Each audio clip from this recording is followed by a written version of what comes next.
Depuis le mardi 7 janvier 2025, un terrible incendie fait rage à Los Angeles, en Californie. Alors que la maison de sa fille, Laetitia Hallyday, est partie en fumée, André Boudou s'est confié dans les colonnes du Parisien, vendredi 10 janvier 2025. Une épreuve difficile.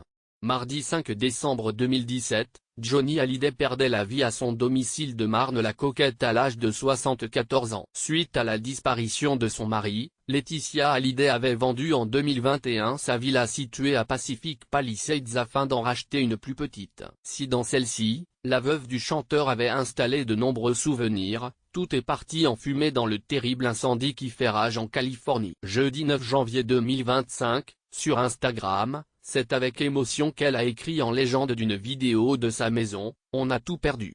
Il ne reste plus rien. J'ai vu notre maison partir en cendres, impuissante face aux flammes qui ont tout emporté. Cette vidéo hante mon cœur. Ce n'était pas qu'une maison.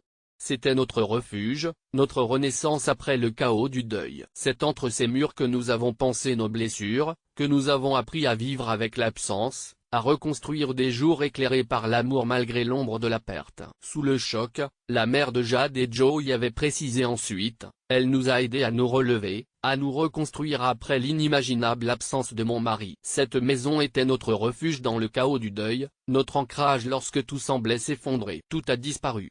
Et avec elle, une part de mon âme. Le chagrin est sans fin. » André Boudou, c'est la deuxième mort de Johnny, ce qui est arrivé vendredi 10 janvier 2025, dans les colonnes du Parisien. André Boudou, le père de Laetitia Hallyday, a pris à son tour la parole. « C'est la deuxième mort de Johnny, ce qui est arrivé. J'ai rarement entendu ma fille hurler à ce point de douleur quand je l'ai eu mercredi soir au téléphone. Heureusement, Joy, qui est resté à Los Angeles, est en lieu sûr, chez une amie. C'est inimaginable dans un pays comme les États-Unis, s'est-il indigné.